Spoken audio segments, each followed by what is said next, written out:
போகும் உந்தன் காதல் பழகிப்போ.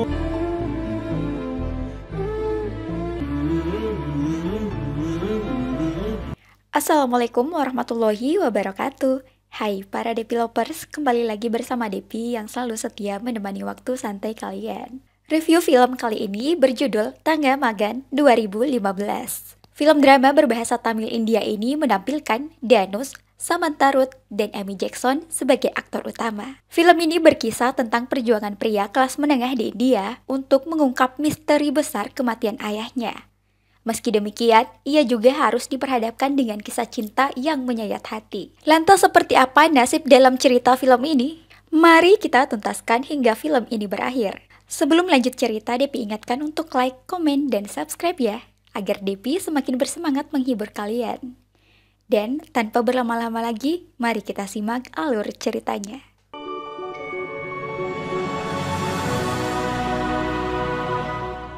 Di awal film terlihat sepasang pengantin baru nampak sibuk di rumah baru mereka. Dia adalah Tamis dan istrinya Yamuna. Tamis dulunya bekerja di kantor perpajakan tempat ayahnya bekerja. Tetapi setelah kematian sang ayah, Tamis berhenti dari pekerjaannya. Rumah baru yang mereka tempati ini menjadi awal bagi Tamis memikul tanggung jawab menghidupi istri dan ibunya. Hari itu Tamis sedikit kesal kepada istrinya karena melakukan pekerjaan berat padahal Yamuna saat itu sedang hamil tua. Setelah itu, Tamis menemui sahabatnya Kumar untuk meminta bantuan agar tetap berada di sini hingga ia kembali. Sisa tabungannya semakin hari kian menipis, sehingga ia harus mencari pekerjaan baru. Di hari yang sama, Tamis menemui banyak perusahaan untuk ia melamar pekerjaan. Tetapi tak ada satupun yang menerimanya. Sepertinya kerja kantoran sudah tidak layak bagi dirinya. Tanpa berpikir panjang, Tamis mampir di sebuah warung makan. Bukan untuk makan, melainkan ia menawarkan jasa kepada pemilik warung itu. Keesokan harinya, Tamis kembali lagi mencari pekerjaan yang layak,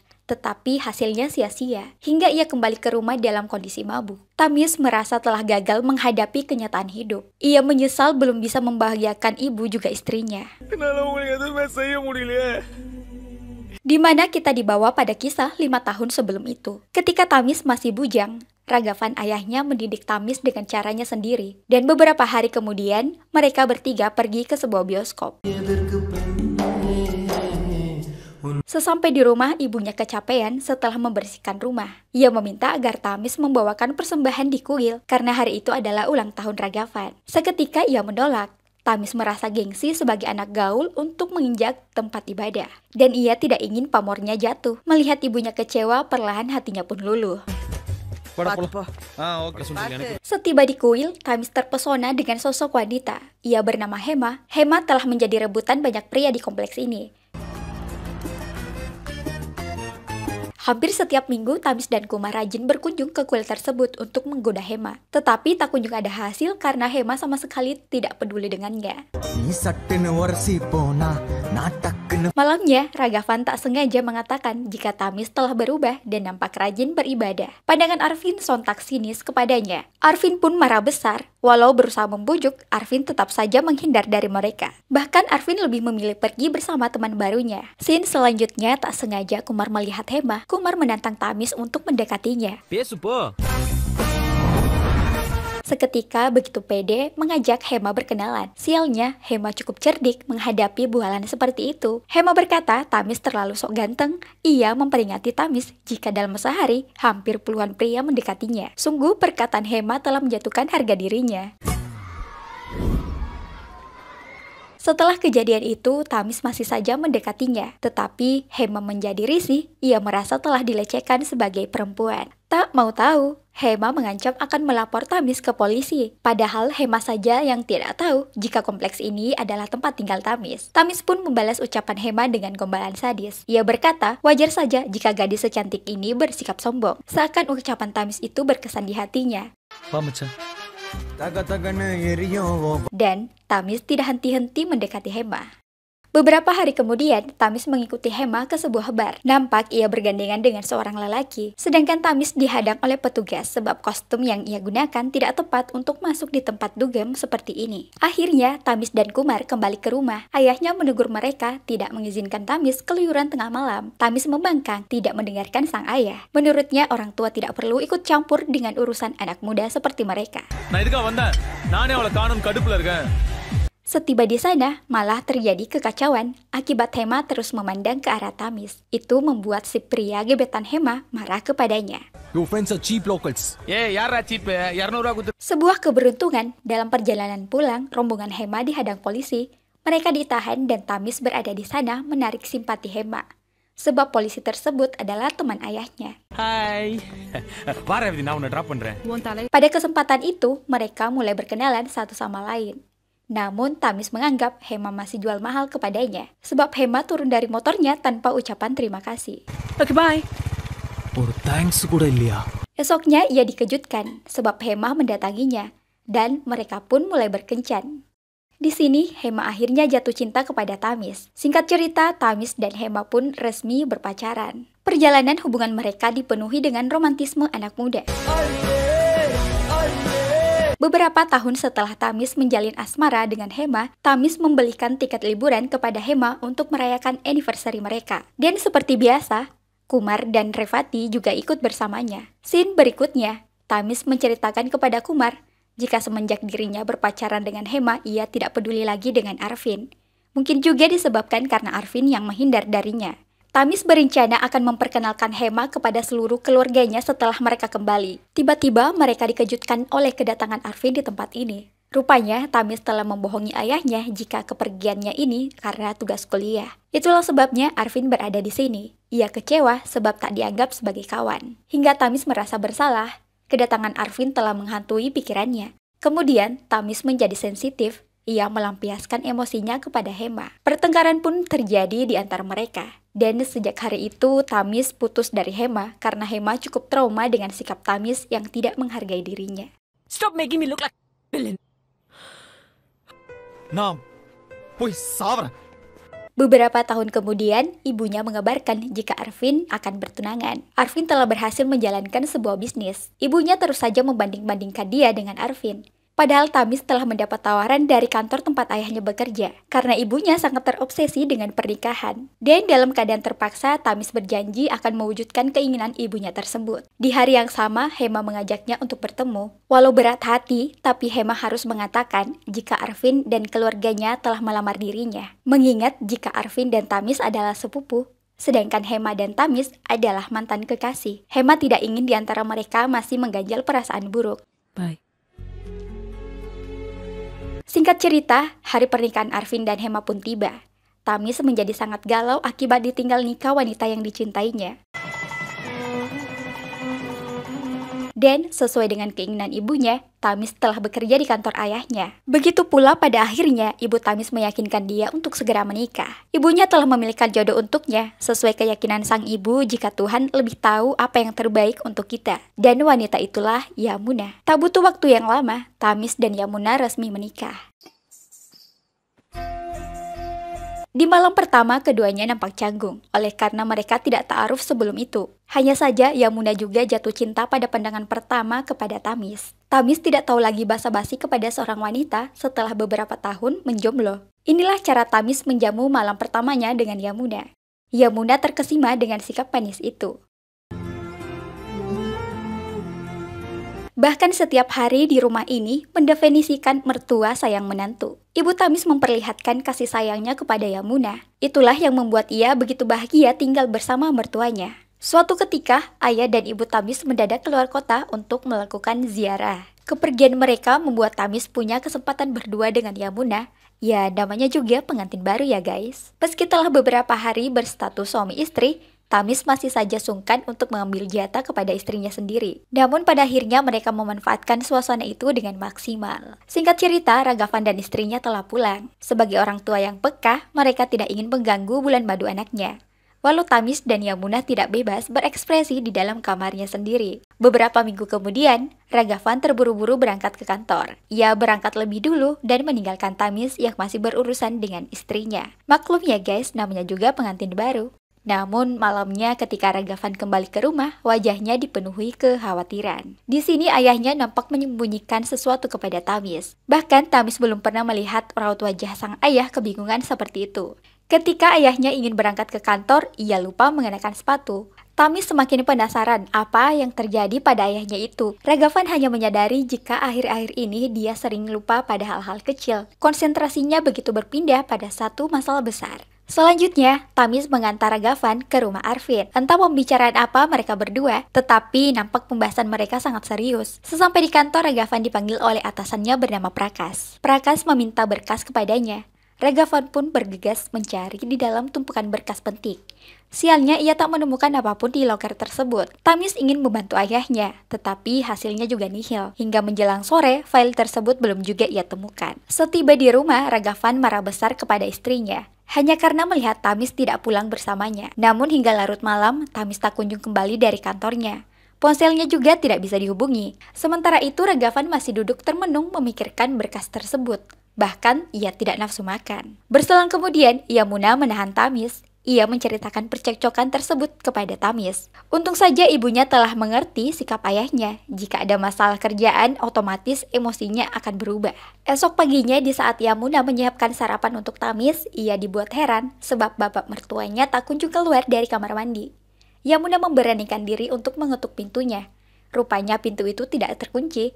Ia kemudian mendorong dan menemukan Ragavan telah meregang nyawa. Yamuna berteriak histeris hingga terdengar ke seluruh rumah. Rumah ini seketika menjadi misteri atas kepergian sang ayah. Ibunya mengatakan jika ayahnya stres akibat dituding atasan telah mencuri file penting di kantornya. Sementara Yamuna terbaring lemas tak berdaya, dibayang-bayangi oleh kematian tragis ayah mertuanya. Prakas turut datang berbela-sungkawa atas kepergian Ragavan. Selain itu, ia berbicara empat mata kepada Tamis. Kembali ia mempertanyakan berkas yang dihilangkan oleh almarhum ayahnya. Karena kejadian itu pula, dana pensiun dan tabungannya dicabut. Sialnya lagi, Tamis pun ikut dipecat secara tidak terhormat di kantornya. Scene selanjutnya, Tamis belum bisa mengatakan semua itu kepada istrinya dan juga ibunya. Karena di hari kedukaannya, Yamuna memberi kabar bahagia jika ia sedang hamil. Namun tiba-tiba pemilik kontrakan mengusir ibu Tamis. Ini adalah permintaan warga yang tidak terima atas perbuatan Ragavan. Para tetangganya ingin agar mereka segera mengosongkan rumah tersebut. Yamuna mengajak mereka untuk tinggal sementara waktu di rumah orang tuanya.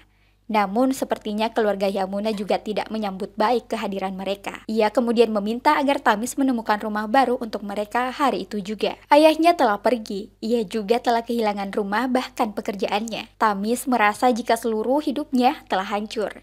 Dan selama beberapa hari tinggal di rumah baru itu, Tamis berusaha menjadi keluarga yang penuh dengan tanggung jawab. Roda berputar balik melawan arus hidupnya.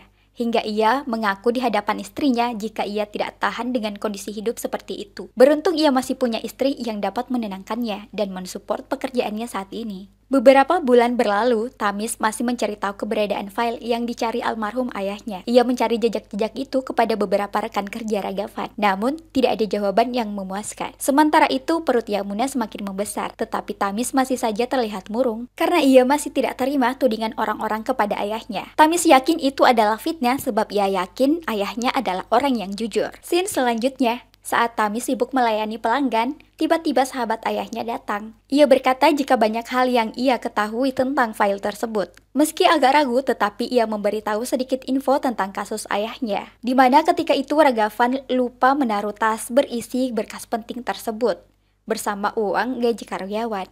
Tetapi ia kembali menutupinya. Disitulah Tamis teringat ucapan Prakas tentang tas berisi uang. Tanpa berpikir panjang, Tamis menemui Prakas. Prakas mengatakan sebanyak 50 juta ia titipkan kepada almarhum ayahnya. Di mana kala itu Ragavan sempat menolak sebab angkanya begitu fantastis. Ia tidak ingin mengambil resiko besar, namun Prakas mempercayakan itu kepada Ragavan karena kejujurannya.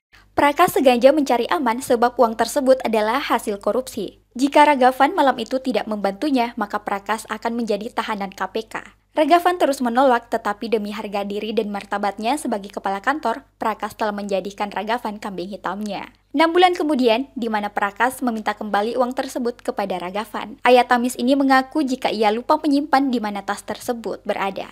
Prakas tidak menyangka uangnya akan raup di tangan Ragavan. Sebab ia juga tidak dapat menuntut ke ranah hukum sebab itu adalah uang gelap. Ragavan terlihat gemetar tak berdaya dengan ucapannya sendiri. Prakas emosi kepadanya dan mengusir dirinya. Prakas tidak mau tahu. Ia meminta Ragavan mengganti rugi atas kerugian tersebut. Jika tidak, Prakas mengancam seluruh keluarganya. Singkat cerita, Prakas akan mengembalikan pekerjaan Tamis jika uang dan berkas tersebut dapat ia temukan. Ingatan Tamis seketika mengarah kepada Arvin, di mana hari itu ayahnya nampak membahas hal penting di antara mereka. Tamis pun bergegas ke rumah Arvin. Setiba di sana, Arvin terlihat emosional diinterogasi oleh Tamis. Arvin hanya menuduh jika ayah Tamis mempunyai istri simpanan, sehingga bisa saja uang tersebut diberikan kepadanya. Tamis naik darah dan menghentikan pembicaraan Arvin yang menurutnya tak masuk akal. Malamnya, Hema mengusik Arvin yang sedang mabuk. Ia mencoba mengungkap skandal uang puluhan juta tersebut. Apakah suaminya itu terlibat dalam kasus itu atau tidak? Insting seorang istri memang selalu benar. Ada yang tidak beres dengan suaminya itu. Tetapi Arvin tetap saja tidak ingin memberitahu hal itu kepada Hema, mengingat Tamis adalah mantan pacar istrinya. Rupanya Hema baru tahu jika Arvin telah mengetahui hubungan masa lalu mereka. Selama ini Arvin mengikuti aktivitas mereka saat berpacaran, sehingga ia cemburu kepada sepupunya sendiri. Arvin membandingkan kehidupannya dengan Tamis.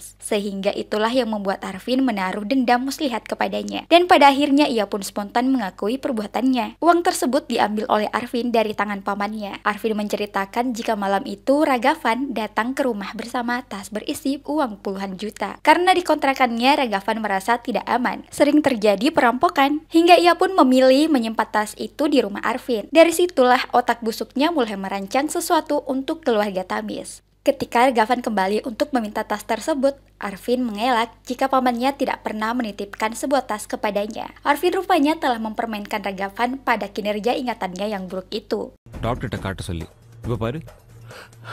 Tidak berhenti di situ, esoknya Ragavan kembali lagi menemui Arvin, meminta tas tersebut. Namun tetap saja Arvin memberi jawaban yang sama. Lanjut cerita, keesokan harinya Hema menemui Yamuna. Hema nampak prihatin atas kondisi mereka. Hema merasa sangat bersalah karena suaminya sendiri ternyata aktor utama dari kematian ayah Tamis. Mendengar hal itu, Yamuna menjadi shock. Semua itu di luar pikiran. Arvin tega melakukan perbuatan keji tersebut kepada pamannya sendiri. Yamuna kemudian memberitahu Tamis dan ibunya. Mereka juga tidak menaruh curiga jika orang terdekat mereka lah yang justru mencelakakan Ragavan. Ibu Tamis histeris, ingin memberi pelajaran kepada Arvin.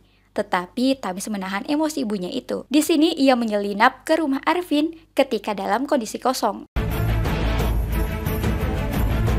Tamis melacak keberadaan file tersebut. Tiba-tiba Hema berdiri di hadapannya. Ia memberi Tamis sebuah kunci lemari. Hema mengatakan ia telah melacaknya, namun ia tidak menemukan uang tersebut berada di rumah ini. Faktanya, tas tersebut tidaklah berisi uang, melainkan hanya sebuah berkas yang digadaikan Arvin untuk sebuah proyek bisnis. Sementara, Hema tidak tahu menahu soal berkas tersebut.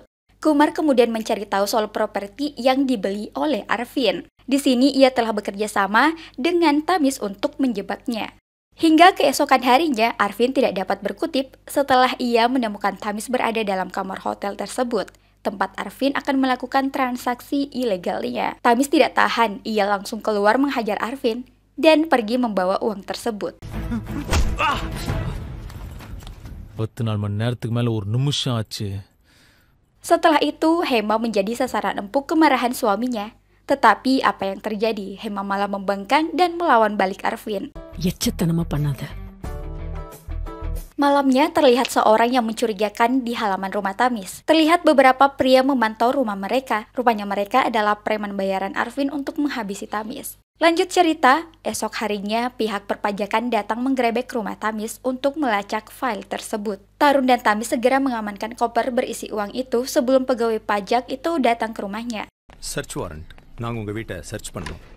Di sini Tamis berasumsi jika semua itu adalah bagian dari rencana Arvin. Sialnya, Arvin telah tahu jika Kumar membawa koper tersebut. Sayangnya ketika Arvin kembali ingin membeli properti, semuanya telah terjual habis. Sementara Tamis melacak keberadaan Arvin, walau saat itu Arvin tengah membuli Hema jika ia telah berhasil mengambil kembali harta karun miliknya. Arvin nampak percaya diri. Namun di sisi lain, Tamis telah berhasil menemukan tempat Arvin menyembunyikan sisa uang tersebut, di mana 40 juta rupiah telah berada di tangan Tamis, sementara sisanya dikantongi Arvin. Hal itu menjadi tamparan balik padanya.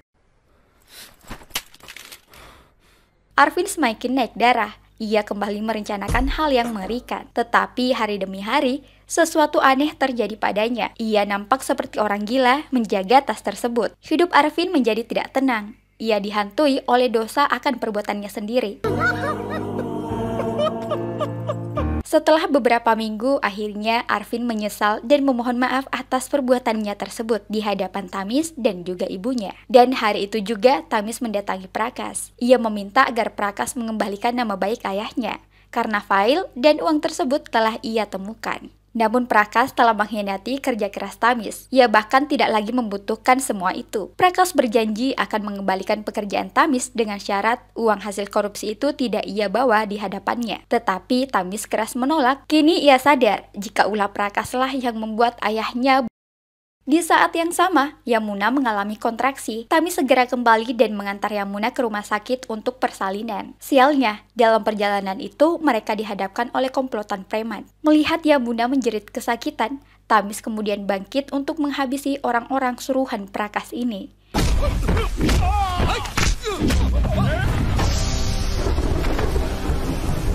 Dan keberhasilan Tamis adalah malapetaka bagi kejayaan Prakas. Prakas harus mendekam dalam penjara, sementara Tamis telah memulai babak baru kehidupannya sebagai seorang ayah dan memperoleh kembali pekerjaannya di kantor tersebut. Dan film pun berakhir. Demikian alur cerita dari film yang sempat TV rangkum. Jangan lupa like, komen, dan subscribe Dev Cinema. Bunyikan lonceng notifikasinya agar kalian tidak ketinggalan di alur film selanjutnya.